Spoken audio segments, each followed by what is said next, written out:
റായിമിനെ വീട്ടിൽ കൊണ്ടുവിടാനായി വന്ന ഓസ്ക അവളുമായി സംസാരിച്ചു നിൽക്കുന്ന സമയത്ത് ജൂവൺ അവിടെ എത്തുന്നത് വരെയാണ് നമ്മൾ കഴിഞ്ഞ എപ്പിസോഡിൽ കണ്ടത്. അവൻ പതിവായി ധരിക്കാറുള്ള ട്രാക്ക് സൂട്ടിന് പകരം പുതിയ ഒരെണ്ണം ധരിച്ചായിരുന്നു വന്നത്. റായിം അതിനെക്കുറിച്ച് ചോദിച്ചപ്പോൾ അവൻ മുമ്പത്തെ പോലെ തന്നെ അതിൻ്റെ വാല്യൂവിനെക്കുറിച്ച് പറയാൻ തുടങ്ങുന്നു. അവളത് കേൾക്കാൻ നിൽക്കാതെ ഓസ്കയോട് യാത്ര പറഞ്ഞ് വീട്ടിലേക്ക് പോകുന്നുണ്ട്. ഞാൻ ഇവിടെ വരെ വന്നിട്ട് നീ എന്നോട് ഒന്ന് മിണ്ടാൻ പോലും നിൽക്കാതെ പോവുകയാണോ എന്ന് ചോദിച്ചുകൊണ്ട് അവൻ പുറകെ ചെല്ലുന്നു. അവൾ പക്ഷേ അവനെ മൈൻഡ് ചെയ്യാതെ അകത്തേക്ക് കയറി പോകുന്നുണ്ട്. ജൂൺ അവിടെ നിന്ന് ഉറക്കെ എന്തൊക്കെയോ വിളിച്ച് പറയുന്നുണ്ടെങ്കിലും അവൾ അതൊന്നും ശ്രദ്ധിക്കുന്നില്ല. അവൻ്റെ ബഹളം അകത്തുണ്ടായിരുന്ന ആയൊങ്ങും കേൾക്കുന്നു. അവൻ അകത്തേക്ക് വരാത്തത് എന്താണ് എന്ന് അവൾ ചോദിക്കുന്നുണ്ട്. അവൻ തന്നെ കാണാൻ വേണ്ടി വരുന്നതാണ് എന്നാണ് അയോങ് ഇപ്പോഴും ചിന്തിക്കുന്നത്. റായിം ജൂവൺ ആയി അവൻ്റെ വീട്ടിൽ താമസിച്ച സമയത്ത് അവിടെ ധാരാളം ബുക്സ് അടുക്കി വെച്ചിരിക്കുന്നതൊക്കെ കണ്ട് അതേപോലെ കുറേ ബുക്സ് തനിക്കും വേണം എന്ന ആഗ്രഹം തോന്നി ഇപ്പോൾ കുറേ ബുക്സ് ഓർഡർ ചെയ്തിരുന്നു. അതൊക്കെ ഇപ്പോൾ കിട്ടിയിരിക്കുകയാണ്. അവൾ തൻ്റെ മുറിയിലും അതൊക്കെ അടുക്കി വെക്കുന്നുണ്ട്. ജൂവണും ഓസ്കയും ഒരുമിച്ചാണ് തിരികെ പോയത്. ഓസ്ക റായിമുമായി കൂടുതൽ അടുക്കുന്നത് എന്തിനാണ് എന്ന് ചോദിച്ച് വീട്ടിലെത്തി കഴിഞ്ഞപ്പോൾ ജൂവൺ അവൻ്റെ പുറകെ ചെല്ലുന്നുണ്ട്. അവൻ എന്തിനാണ് ഇങ്ങനെ അവളുടെ പുറകെ നടക്കുന്നത്? എന്തായാലും അവൻ്റെ അമ്മയെ എതിർത്ത് റായിമിനെ വിവാഹം കഴിക്കാൻ ഒരിക്കലും അവന് സാധിക്കില്ല. അപ്പോൾ പിന്നെ അവളെ വിഷമിപ്പിക്കാൻ വേണ്ടി അങ്ങനെ ഒരു സാഹചര്യം ഉണ്ടാക്കുന്നത് എന്തിനാണ്? നിനക്ക് അവളെ സ്വന്തമാക്കാനുള്ള യോഗ്യതയില്ല എന്നൊക്കെ പറഞ്ഞ് ഓസ്ക തിരിച്ചും ഓരോന്ന് പറയുന്നുണ്ട്. ഓസ്ക പറഞ്ഞതൊക്കെ സത്യമായതുകൊണ്ട് ജൂവൺ അതിനെപ്പറ്റി കാര്യമായി ചിന്തിക്കാൻ തുടങ്ങുന്നു. അടുത്ത കുറച്ച് ദിവസത്തേക്ക് അവൻ അവളെ കാണാൻ പോകുന്നില്ല. റായിം പ്രാക്ടീസിന്റെ തിരക്കിലുമാണ്. ജൂവണ്ണും പുതിയൊരു റിസോർട്ടിന്റെ ഉദ്ഘാടനമൊക്കെയായി കുറച്ച് തിരക്കുകൾ ഉണ്ടായിരുന്നു. ഇടയ്ക്ക് ഒരു ദിവസം അവൻ്റെ ഡോക്ടർ റെഗുലർ ചെക്കപ്പിനായി വീട്ടിലെത്തിയപ്പോഴാണ് കുറച്ച് ദിവസങ്ങളായി ഉറങ്ങാൻ വേണ്ടി മരുന്ന് കഴിക്കേണ്ടി വരാറില്ലായിരുന്നുവെന്ന് അവൻ തിരിച്ചറിയുന്നത്. അവർ അതിനെപ്പറ്റി സംസാരിച്ചുകൊണ്ട് നിൽക്കുന്ന സമയത്ത് റായിം കൊടുത്തയച്ച സാധനങ്ങൾ കൊറിയറിൽ അവിടെ എത്തുന്നു. അവൻ റായിമിൻ്റെ വീട്ടിൽ താമസിച്ചിരുന്ന സമയത്ത് വാങ്ങിക്കൂട്ടിയ സാധനങ്ങളെല്ലാം അവളിപ്പോൾ തിരിച്ചയച്ചിരിക്കുകയാണ്. വിവരം അറിഞ്ഞു കഴിഞ്ഞപ്പോൾ എല്ലാ പെൺകുട്ടികൾക്കും ഇങ്ങനെ കിട്ടുന്നതൊന്നും വേണ്ടെന്ന് വെക്കാനുള്ള മനസ്സുണ്ടാവാറില്ല. അവൾ അത്രയ്ക്ക് നല്ലവളായതുകൊണ്ടാണ് ഇതെല്ലാം തിരികെ തന്നത്. നിനക്ക് അവളെ സ്വന്തമാക്കാനുള്ള യോഗ്യതയില്ലെന്ന് ഡോക്ടറും പറയുന്നു. ഓസ്കയുടെ പുതിയ ആൽബത്തിൻ്റെ കോപ്പിയടി പ്രശ്നം അന്ന് സോൾവ് ആവുന്നുണ്ട്. മറ്റേ പാട്ട് എഴുതിയ ആൾ സോറി പറഞ്ഞ് അയാളുടെ ഭാഗത്തെ തെറ്റാണെന്ന് പരസ്യമായി സമ്മതിച്ചിരിക്കുകയാണ്. തൻ്റെ പേര് ക്ലിയർ ആയതിൽ ഓസ്ക നല്ല സന്തോഷത്തിലാണ്. സോണിനെ തെറ്റിദ്ധരിച്ചതിന് ക്ഷമ പറയാൻ അവൻ എവിടെയാണ് എന്ന് കണ്ടുപിടിക്കാനും അസിസ്റ്റന്റിന് നിർദ്ദേശം നൽകുന്നു. സത്യത്തിൽ ഈ പ്രശ്നം ഓസ്ക അറിയാതെ സോൾവ് ചെയ്തത് യൂൺസിയോൾ ആയിരുന്നു. ആ ഒറിജിനൽ സോങ് കമ്പോസ് ചെയ്തിരിക്കുന്നത് സോൺ ആണ് എന്ന് അവൾ അറിയുന്നുണ്ട്. അങ്ങനെ അവൾ അവനുമായി മീറ്റ് ചെയ്യുന്നു. ഓസ്കയെ പോലെ തന്നെ അവനെ ഒരു സ്റ്റാറായി വളർത്തിക്കൊണ്ട് വരാൻ അവനുമായി ഒരു ഡീൽ ഉണ്ടാക്കാൻ അവൾ ശ്രമിക്കുന്നുണ്ട്. പക്ഷേ അവൻ അതിന് താല്പര്യമില്ല എന്നാണ് പറഞ്ഞത്. മഞ്ഞുകാലം തുടങ്ങിയിരിക്കുകയാണ്. റായിമിനെ മറക്കാനുള്ള ശ്രമത്തിന്റെ ഭാഗമായി ജൂവൺ അവളെ മീറ്റ് ചെയ്തിട്ട് കുറേ ദിവസങ്ങൾ തന്നെ കഴിഞ്ഞിരിക്കുന്നു. പക്ഷെ അവളെക്കുറിച്ചുള്ള ചിന്തകൾ ഇപ്പോഴും അവൻ്റെ മനസ്സിലേക്ക് ഇടയ്ക്കിടെ വന്നുകൊണ്ടിരിക്കുകയാണ്. ശ്രദ്ധ മാറ്റാനായി പുറത്തേക്കിറങ്ങിയ സമയത്താണ് 2-3 പേർ ചേർന്ന് ഒരു വലിയ സാധനം ഓസ്കയുടെ വീട്ടിലേക്ക് കൊണ്ടുപോകുന്നത് അവൻ കണ്ടത്. പുതിയതായി ഇറങ്ങിയ ഒരു ഗെയിമാണത്. കൊറിയയിൽ ഓസ്കയ്ക്ക് മാത്രമാണ് ഇതുവരെ സ്വന്തമാക്കാൻ കഴിഞ്ഞത് എന്നൊക്കെ അവർ പറഞ്ഞ് അവൻ അറിയുന്നു. ഓസ്കയുടെ വീട്ടിലേക്ക് വെപ്പിക്കുന്നതിന് പകരം അവൻ സ്വന്തം വീട്ടിലേക്കാണ് അത് വെപ്പിച്ചത്. അവരൊക്കെ പോയ ശേഷം അവനത് ട്രൈ ചെയ്തുകൊണ്ടിരിക്കുന്ന സമയത്ത് വിവരമറിഞ്ഞ് ഓസ്ക അവിടെ എത്തുന്നു. 3 മാസമായിട്ട് ഓസ്ക ഇതിനു വേണ്ടി കാത്തിരിക്കുകയായിരുന്നു. എന്നിട്ടാണ് ജൂൺ അത് അവൻ്റെ അടുത്തേക്ക് കൊണ്ടുവന്നിരിക്കുന്നത്. നാളെ രാവിലെ തന്നെ ഞാനിത് തിരികെ കൊണ്ടുപോകും, അതുവരെ ഇത് ഉപയോഗിക്കരുത് എന്നൊക്കെ പറഞ്ഞുകൊണ്ടാണ് ഓസ്ക അങ്ങോട്ട് വന്നത്. പക്ഷേ അവൻ അത് അവിടെ നിന്ന് കൊണ്ടുപോകാൻ സമ്മതിക്കുന്നില്ല. അതവിടെ നിന്ന് കൊണ്ടുപോയാൽ ചേരിൻ്റെ ഒപ്പമുള്ള അവൻ്റെ ഫോട്ടോസ് മാനേജറെ കാണിക്കും. ഇതിവിടെ വെക്കാൻ സമ്മതിച്ചാൽ 3 മാസം കഴിയുമ്പോൾ അതിൻ്റെ നെഗറ്റീവ്സ് തിരിച്ചു തരാമെന്നൊക്കെ പറഞ്ഞ് ജൂവൺ ഓസ്കയെ ഭീഷണിപ്പെടുത്തുന്നു. ആ നെഗറ്റീവ്സ് തിരികെ കിട്ടും എന്നറിഞ്ഞപ്പോൾ ഓസ്ക അതിന് സമ്മതിക്കുന്നുണ്ട്. റായിമിൻ്റെ കാര്യത്തിൽ അവൻ്റെ തീരുമാനം എന്താണെന്നും ഓസ്ക ചോദിക്കുന്നു. അവളുമായി ബ്രേക്കപ്പ് ആവാൻ തന്നെയാണ് തീരുമാനം, പക്ഷേ ഇപ്പോഴല്ല, 3 മാസങ്ങൾക്ക് ശേഷം. ഇപ്പോൾ എനിക്ക് അവൾ വളരെ അട്രാക്റ്റീവായി തോന്നുകയാണ്. അതുകൊണ്ട് ഞാൻ അവളുമായി റിലേഷനിലാവും. കുറച്ച് നാൾ കഴിയുമ്പോഴേക്കും ആ ഇഷ്ടം തനിയെ കുറഞ്ഞോളും. അങ്ങനെ എനിക്ക് എൻ്റെ മനസ്സിൽ നിന്ന് അവളെ ഇറക്കി വിടാൻ പറ്റും എന്നൊക്കെ ജൂവൺ പറയുന്നു. ഇത് വളരെ ചീപ്പാണ്, റായിമിനോട് ഇതിനെപ്പറ്റി പറയും എന്നൊക്കെ ഓസ്ക പറഞ്ഞപ്പോൾ നീ പറഞ്ഞില്ലെങ്കിലും അവൾക്ക് ഇതിനെപ്പറ്റി നല്ല ധാരണയുണ്ട്. എൻ്റെ ജീവിതത്തിൽ മെർമെയ്ഡിൻ്റെ സ്ഥാനമാണ് അവൾക്കുള്ളതെന്ന് അവൾക്കറിയാം എന്ന് ജൂവൺ പറയുന്നു. എന്തായാലും അങ്ങനെ ഒരു തീരുമാനമെടുത്തതുകൊണ്ട് അടുത്ത ദിവസം മുതൽ അവൻ വീണ്ടും ഓരോ കാരണങ്ങളുണ്ടാക്കി റായിമിനെ മീറ്റ് ചെയ്യാൻ തുടങ്ങുന്നു. ആക്ഷൻ സ്കൂളിലേക്കാണ് അവൻ ഓരോ തവണയും ചെന്നുകൊണ്ടിരിക്കുന്നത്. എല്ലാ തവണയും അവൾ ദേഷ്യപ്പെട്ട് അവനെ തിരിച്ചയക്കും. ഒരു ദിവസം അവളൊരു കോഫി ഷോപ്പിലിരിക്കുന്ന സമയത്ത് അവൻ അവിടേക്ക് ചെല്ലുന്നു. പതിവ് പോലെ 2 പേരും തമ്മിൽ വഴക്കാവുന്നുണ്ട്. സംസാരിക്കുന്നതിനിടയിൽ റായിം കോഫി കുടിച്ചപ്പോൾ അതിന്റെ പത അവളുടെ ചുണ്ടിൽ പറ്റുന്നു. അവൾ പക്ഷേ അത് അറിയുന്നില്ല. അവൾ മനഃപൂർവ്വം അത് തുടയ്ക്കാത്തതാണ്. എല്ലാ പെൺകുട്ടികളും ആളുകളുടെ മുന്നിലിരിക്കുമ്പോൾ ഇങ്ങനെ ചില നമ്പർ ഇറക്കാറുണ്ട് എന്നൊക്കെ അവൻ പറഞ്ഞപ്പോഴാണ് അവൾക്ക് കാര്യം മനസ്സിലാവുന്നത്. അവൾ വേഗം അത് തുടയ്ക്കാൻ തുടങ്ങിയെങ്കിലും അവൻ അതിനെ സമ്മതിക്കാതെ പെട്ടെന്ന് തടഞ്ഞിട്ട് കിസ് ചെയ്തുകൊണ്ട് അത് തുടച്ചു കൊടുക്കുന്നു. റായിം വേഗം പുറകിലേക്ക് മാറുന്നുണ്ട്.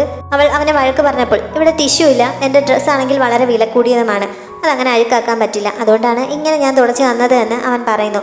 ഇനിയും എന്നെ അകറ്റാനാണ് നിന്റെ ഉദ്ദേശമെങ്കിൽ ഇങ്ങനെയൊക്കെ തന്നെ ആയിരിക്കും ഞാൻ റിയാക്ട് ചെയ്യാൻ പോകുന്നത് എന്നും അവൻ പറയുന്നുണ്ട്. അത് കഴിഞ്ഞ് ഒരു ദിവസം ആക്ഷൻ സ്കൂളിലെ ടീമംഗങ്ങൾ എല്ലാവരും കൂടി ഒരു ഷൂട്ടിന് പോകാൻ ഇറങ്ങിയ സമയത്ത് ജൂവണ്ണും അവിടെ എത്തി അവർക്കൊപ്പം പോകാൻ തയ്യാറെടുക്കുന്നു. റായും അവനെ വണ്ടിയിൽ കയറ്റാൻ തയ്യാറാവുന്നില്ല. പക്ഷെ അവരുടെ കൂടെ ഉണ്ടായിരുന്ന സീനിയർ പറഞ്ഞിട്ടായിരുന്നു അവൻ ആ സമയത്ത് വന്നത്. സീനിയറിന്റെ റെക്കമെൻഡേഷൻ കാരണം അവൾക്ക് അവനെ കൂടി കൊണ്ടുപോകാൻ സമ്മതിക്കേണ്ടി വരുന്നു. ഒരു ഹിസ്റ്റോറിക്കൽ ഡ്രാമയുടെ ഷൂട്ടിനായിരുന്നു അവർ പോയത്. ജുവൺ പ്രത്യേകിച്ച് ആക്ഷൻ ഒന്നും അറിയാത്തത് കൊണ്ട് തീരെ ചെറിയൊരു റോളാണ് കിട്ടിയത്. അത് തന്നെ ചെയ്യുന്നതിനിടയിൽ അവൻ കാണിക്കുന്നത് പലതും കോമഡി ആയിരുന്നു. ഇടയ്ക്ക് അവൻ കാരണം ജങ്സുവിനും വഴക്ക് കേൾക്കേണ്ടി വരുന്നുണ്ട്. ഷൂട്ടിംഗ് കഴിഞ്ഞ് ജുവൺ അവർക്കൊപ്പം ഡിന്നർ കഴിക്കുകയും ചെയ്യുന്നു. ആ സമയത്ത് ജങ്സുവുമായി ചില തർക്കങ്ങളൊക്കെ ഉണ്ടാവുന്നുണ്ട്. അങ്ങനെ രണ്ടുപേരും മത്സരിച്ച് വൈൻ കുടിക്കുകയും ചെയ്യുന്നു. അടുത്ത ദിവസം രാവിലെ ജുവൺ ഉണരുമ്പോൾ റായിമിന്റെ മുറിയിലാണ്. ബെഡിൽ തൊട്ടടുത്ത് തന്നെ ജങ്സുവും കിടപ്പുണ്ട്. തങ്ങൾ വീണ്ടും സ്വിച്ചായി പോയോ എന്നോർത്ത് അവൻ പെട്ടെന്ന് ബഹളം വെച്ചുകൊണ്ട് ചാടി എഴുന്നേൽക്കുന്നു. ശബ്ദം കേട്ട് അടുക്കളയിലായിരുന്ന റായിം ഓടി വരുന്നുണ്ട്. ഞാൻ എങ്ങനെ ഇവിടെ എത്തി? നമ്മൾ തമ്മിൽ പിന്നെയും മാറിയോ എന്നൊക്കെ അവൻ ചോദിച്ചപ്പോൾ അവൾ ദേഷ്യപ്പെട്ടിട്ട് നല്ലതുപോലെ ഓർമ്മിച്ചെടുക്കാൻ പറഞ്ഞ് അടുക്കളയിലേക്ക് തന്നെ പോകുന്നു. തലേന്ന് രാത്രി ജങ്സുവുമായി മത്സരിച്ച് അവൻ വൈൻ കഴിച്ചിരുന്നല്ലോ. രണ്ടുപേരും നിർത്താനുള്ള ഭാവമൊന്നും ഉണ്ടായിരുന്നില്ല. ബാക്കി എല്ലാവരും പോയിട്ടും അവർ രണ്ടുപേരും അവിടെ ഇരിക്കുകയാണ്. ഞാൻ ഇന്ന് രാത്രി റായിമിന്റെ വീട്ടിലാണ് കിടക്കാൻ പോകുന്നതെന്ന് ജുവൺ ഇടയ്ക്ക് പറഞ്ഞപ്പോൾ ജങ്സു അതിൽ കയറി പിടിച്ച് അവനുമായി വഴക്കിടുന്നു. ഇതിനു മുമ്പ് ഒരുപാട് തവണ ഞാൻ അവളുടെ വീട്ടിൽ കിടന്നുറങ്ങിയിട്ടുണ്ട് എന്ന് ജുവൺ അപ്പോൾ ഗമയിൽ പറയുന്നുണ്ട്. അതിനുശേഷം രണ്ടുപേരും കൂടി അവളെ കൊണ്ടുവിടാനായി അവളുടെ വീടിന്റെ അടുത്തേക്ക് ചെല്ലുന്നുണ്ട്. പക്ഷെ അവിടെ എത്തിക്കഴിഞ്ഞപ്പോൾ ഞാൻ ഇവിടെയാണ് കിടക്കാൻ പോകുന്നതെന്ന് പറഞ്ഞ് ജുവൺ മുകളിലേക്ക് കയറി പോവാൻ തുടങ്ങുന്നു. ജങ്സു തടയാൻ ശ്രമിച്ചപ്പോൾ ഞാൻ ഈ വീട്ടിലാണ് താമസിച്ചിരുന്നത്, ഇതെന്റെ വീടാണ്, ഞാൻ എത്ര തവണ ഇവളുടെ ബെഡിൽ കിടന്നുറങ്ങിയിട്ടുണ്ടെന്ന് അറിയാമോ, എത്ര തവണ ഇവളെ പല്ല് തെപ്പിച്ചിട്ടുണ്ടെന്ന് അറിയാമോ എന്നൊക്കെ ചോദിച്ച് ജുവൺ ജങ്സുവിനെ എതിർക്കാൻ തുടങ്ങുന്നു. അതൊക്കെ കഴിഞ്ഞ് രണ്ടുപേരും കൂടി നേരെ മുകളിലേക്ക് ചെല്ലുന്നുണ്ട്. റായും അവരെ തിരിച്ചയക്കാൻ നോക്കുന്നുണ്ടെങ്കിലും നടക്കുന്നില്ല. അവർ റൂമിലെത്തിയപ്പോൾ അയോങ് അവിടെ കിടന്നുറങ്ങുകയാണ്. ഇവരുടെ ബഹളം കാരണം അവൾ ചാടി എഴുന്നേൽക്കുന്നു. അവൾ അവിടെ ഇരിക്കുന്നതൊന്നും മൈൻഡ് ചെയ്യാതെ ജുവൺ ബെഡിലേക്ക് ചാടി വീഴുന്നുണ്ട്. അങ്ങനെ അവിടെ കിടന്നാണ് അവൻ ഉറങ്ങിയത്. രാവിലെ ഇതൊക്കെ ഓർമ്മ വന്നപ്പോൾ ജുവണിന് ശരിക്കും നാണക്കേട് തോന്നുന്നു. അപ്പോഴാണ് ജങ്സു ഉണർന്നത്. ആദ്യം ഞാനെങ്ങനെ ഇവിടെ എത്തിയെന്ന് ചോദിച്ചുകൊണ്ട് തന്നെയാണ് ജങ്സു ഉണർന്നത്.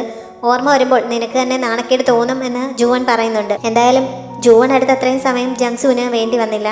തലേ ദിവസത്തെ കാര്യങ്ങൾ അവൻ പെട്ടെന്ന് ഓർത്തെടുക്കുന്നുണ്ട്. ഓർത്തപ്പോൾ അവനും നാണക്കേട് ഫീൽ ചെയ്യുന്നു. അപ്പോഴേക്കും റായും രണ്ടുപേർക്കും ബ്രേക്ക്ഫാസ്റ്റ് ഒക്കെ റെഡിയാക്കുന്നുണ്ട്. ജങ്സു കഴിക്കാനായിരുന്ന സമയത്താണ് ജുവൺ ബാത്റൂമിൽ നിന്ന് പുറത്തേക്ക് തലയിട്ടിട്ട് നീ എൻ്റെ ബ്രഷ് എടുത്ത് കളഞ്ഞോ, എനിക്ക് ഈ ടവൽ വേണ്ട, നീല ടവൽ മതി, അതാണ് എനിക്കിഷ്ടം എന്നൊക്കെ പറഞ്ഞത്. അവൻ്റെ പറച്ചിൽ കേട്ടാൽ അവൻ അവിടെ സ്ഥിര താമസമാണെന്നേ ആർക്കും തോന്നുകയുള്ളൂ. ഡയറക്ടർ തന്നെ തെറ്റിദ്ധരിക്കുമല്ലോ എന്ന് ഓർത്ത് റായും അവനെ വഴക്ക് പറയുന്നുണ്ട്. ബ്രേക്ക്ഫാസ്റ്റ് ഒക്കെ കഴിഞ്ഞ് രണ്ടുപേരും തിരികെ പോകാനായി ഇറങ്ങുന്നു. റായുവും പുറത്തേക്ക് പോകാനായി റെഡിയായി ഇറങ്ങിയിരിക്കുകയാണ്. അങ്ങനെ അവർ പുറത്തേക്ക് വന്ന സമയത്താണ് ഓസ്ക അവിടെ വന്നിരുന്നുകൊണ്ട് റായിമിനെ വിളിച്ചത്. അവളെ അങ്ങോട്ടോ കൂട്ടിക്കൊണ്ട് പോകാനായിട്ടാണ് അവൻ വന്നിരിക്കുന്നത്. അങ്ങനെ 3 പേരും കൂടി അവൻ്റെ അടുത്തേക്ക് ചെല്ലുന്നു. ഓസ്ക പതിവ് പോലെ റായിമിനെ രസിപ്പിക്കാൻ വേണ്ടി കുറച്ച് തമാശകളൊക്കെ പറയുന്നുണ്ട്. അവൾ അതൊക്കെ കേട്ട് ചിരിക്കുകയും ചെയ്യുന്നു. ജുവൺ ഇതൊന്നും കണ്ടിട്ട് തീരെ ഇഷ്ടപ്പെടുന്നുണ്ടായിരുന്നില്ല. അവളെ കൂട്ടിക്കൊണ്ട് പോകാനാണല്ലോ ഓസ്ക വന്നിരിക്കുന്നത്. ഞാൻ കൂടെ പോയിക്കോട്ടെ എന്ന് അവൾ ഡയറക്ടറോട് ചോദിക്കുന്നുണ്ട്. ജങ്സുവിന് അവളെ വിടാൻ താല്പര്യമില്ല. പക്ഷേ അവൾ ചോദിച്ചപ്പോൾ അവനെ പോവണ്ട എന്ന് പറയാനും പറ്റുന്നില്ല. അങ്ങനെ പോയിക്കോളാൻ പെർമിഷൻ നൽകുന്നു. അങ്ങനെ റായും ഓസ്കയുടെ വണ്ടിയിൽ കയറി പോകുന്നുണ്ട്. നിനക്ക് അവളെ തടഞ്ഞുവിടായിരുന്നോ എന്ന് ജുവൺ ജങ്സുവിനോട് ചോദിച്ചപ്പോൾ നിനക്ക് തടയാൻ പാടില്ലായിരുന്നോ എന്ന് ജങ്സു തിരിച്ചു ചോദിക്കുന്നു.